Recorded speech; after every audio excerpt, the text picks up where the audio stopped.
Right now, the Russians are mobilizing a fuck ton of troops to attack Ukrainian nuclear power plants, which are providing energy to much of the country.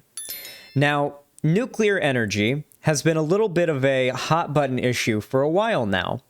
Now, the vast majority of scientists and smart people, from my understanding, seem to agree that nuclear energy, even among other forms of energy, even like solar and wind energy and like tidal energy, even geothermal, that nuclear energy, modern, technologically, advanced nuclear energy is probably the most viable way to power the world without having to worry about climate change as much. No notable radiation levels, I read? Yes, that's good. And it really does seem like it's the best idea. However, there is a lot of concern about nuclear energy. Nuclear energy, radiation, nuclear bombs, these are all things that have kind of been heavily fear-mongered about in media and by society. I mean, you play one Fallout game and you're already kind of concerned, like, shit, what if the local power plant does go melt down or something like that? That was a genuine fear I had as a kid, even though it was a wholly unrealistic one, statistically speaking, and even just practically speaking. Nuclear energy, especially now, is not anywhere near as dangerous as you might think it is. In fact, I highly recommend that if you don't know a lot about it already, you do some research into it. Like, you don't need to do deep research. Like, watch some videos. Like, I'm sure Kurzgesagt, is that how it's pronounced? Or like one of those really good high production quality entertaining science video channels is probably Vertasium, I'm sure, has done a video on it's Kurzgesagt.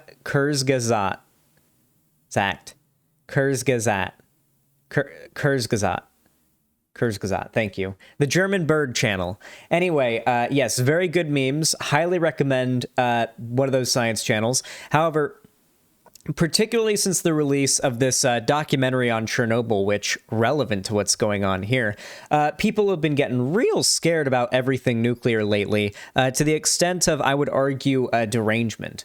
Okay, and I think it has to do with a lot of the fear-mongering around it, and a big part of it, that's a big thing that's contributing to it, is the fact that Russian troops in Ukraine right now have not only been attacking areas in the Chernobyl exclusion zone, which does not really mean what it sounds like it means, but people hear that and it sounds scary, even though the Chernobyl exclusion zone is like a massive area that, isn't nearly as irradiated or sensitive to combat as it may be. It's a little bit of sensationalism on the part of people on the internet, I think, fueled by this hysteria. However, there are genuine attacks that have been occurring on nuclear power plants from the Russians that do seem to be either attempts at causing widespread damage from what could happen with that, or attempts to take down, power and civilian infrastructure, or both, right? It's very likely the intent is to do both of those things. There's no reason to assume that they wouldn't be. With all that said, though, why am I talking about this? Well, it's because it has turned quite a few people, even people that I have, a fair amount of respect for, into kind of bad take machines. This kind of leads into my call out post that I want to make here. I gotta call out my boy, the amazing Atheist, okay? I gotta call him out, alright? I don't know why he unfollowed me. He followed me until recently. I don't know what happened. He last time I talked to him was like very, very good terms. I haven't shit talked him or called him out or anything. I promise you the unfollow thing isn't related to this. I imagine this has to do with him wanting to stay at an extraordinarily low follow count to the ratio of his followers. I can understand that. So no hard feelings there, but the thing that I want to call out here are just some of the takes that he's been having and just generally his responses to them. In fact, if you go off of this exchange alone, it should be clear here that I don't know if the most desirable response will be the one I received from TJ here. Anyway, so what are we talking about? Well, if we go back to basically when all of this started, and oh my god, he does tweet a lot, so we're just not going to do that. Anyway, he tweeted like some weird both sidesy bullshit about Ukraine and Russia, basically more or less implying that the government of Ukraine should lay down arms and surrender to Russia to allow Russia to conquer them, because war is bad and fighting back means there will be war, and that means you are bad for doing it. That is more or less the only logical implication you could get from somebody who's only take they're willing to give during a time where one authoritarian country being ruled by a insane dictator invades another one unprompted, without reason, and only with the motivation of nationalistic, imperialist, dick measuring insecurity. Motivating said invasion. It's really just not helpful to the situation and doesn't contribute at all to any of the conversations going on. And it feels to me, and I'll admit this is a problem that TJ has, and he's admitted it himself, it feels to me like he's trying to feel like he's smarter than everybody else. It feels like he's trying to come off as though he's above everybody. Like, oh, I understand that everybody in this conflict is actually in the wrong. And I'm so much better. Like, it does come off that way a little bit because, and let's be real, TJ is a smartass. He'll say it himself. I'm pretty sure I'm not even paraphrasing him. I think I might be direct quoting him. I think he might have called himself a smartass in videos at least 100 times. So I don't think I'm engaging in ad hom or insult here. But let's look at some of his takes he's had on nuclear energy here.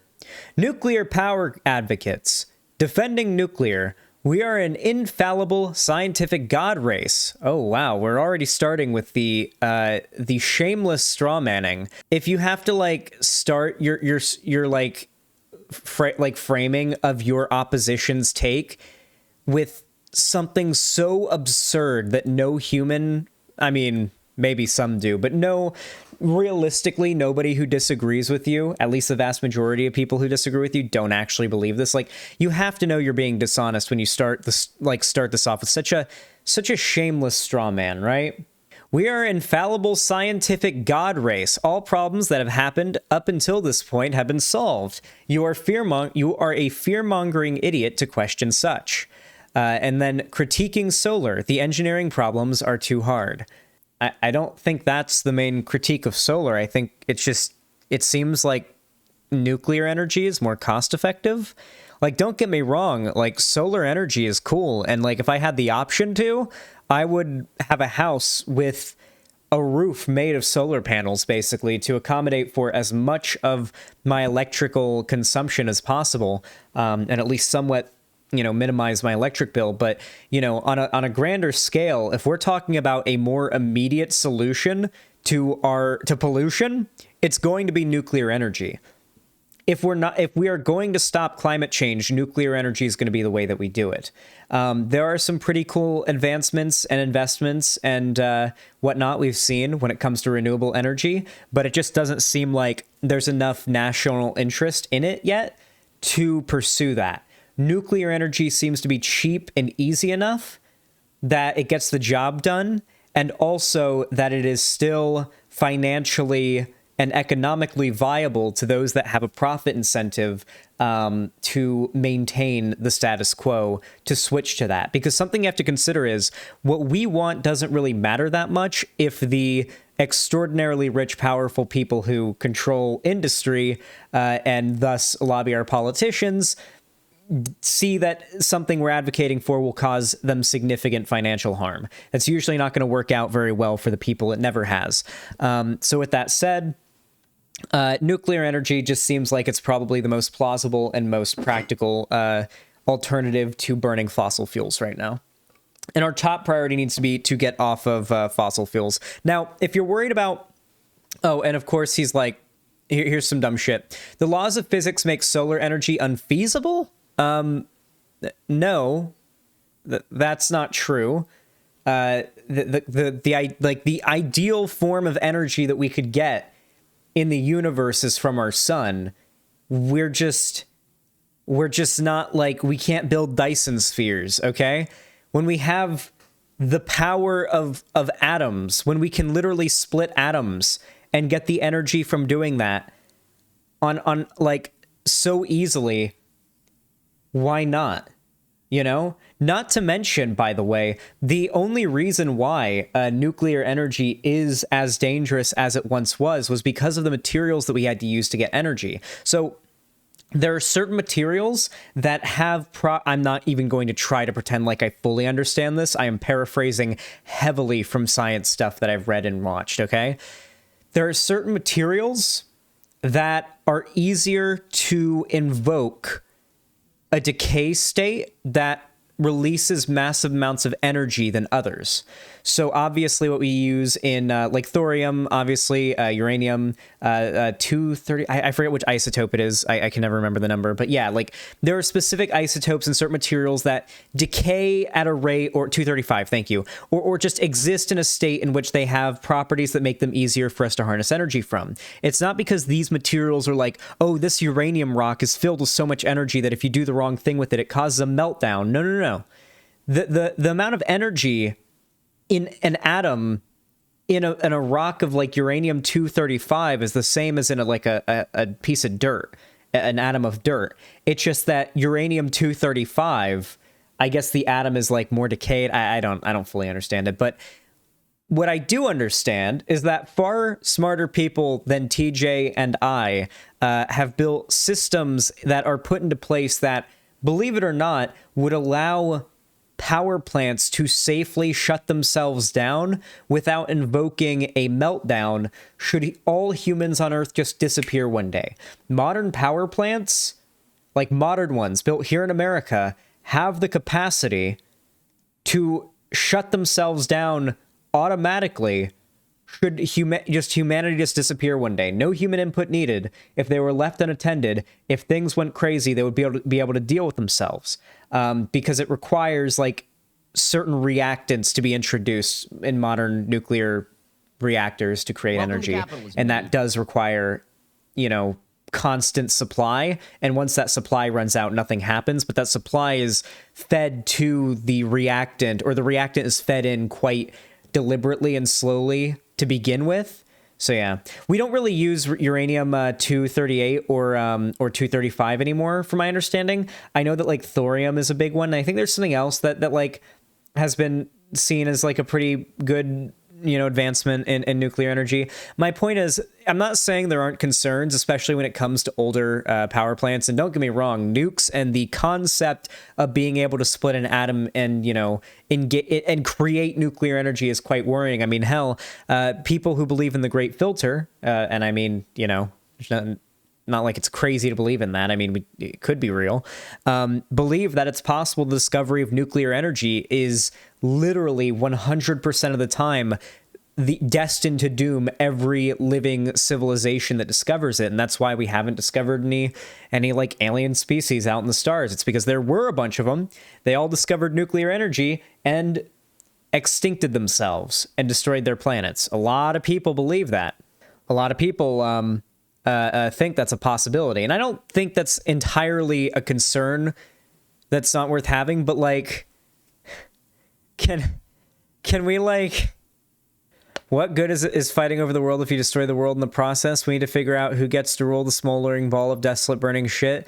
Like it's these like low IQ, like if we let war happen, there'll be no Earth left. Like, yes, obviously, if there's a nuclear war, there'll be no Earth left. But obviously, the conflict in Ukraine is not turning the Earth into a smoldering fireball. Stop finding an excuse to like not signal to like not signal support to Ukraine while they're being invaded. I don't get it. Like, I don't know if this is like sincere on his part, or if he has like some ulterior motive to not to want to signal any support for Ukraine or against Russia.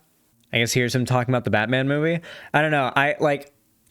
People were sending me some of his tweets and telling me they were really dumb. I will say, kick out the Russian Planeteer now. Oh, is this about like the getting like the un-Russianing America thing? Oh, great. Like, people,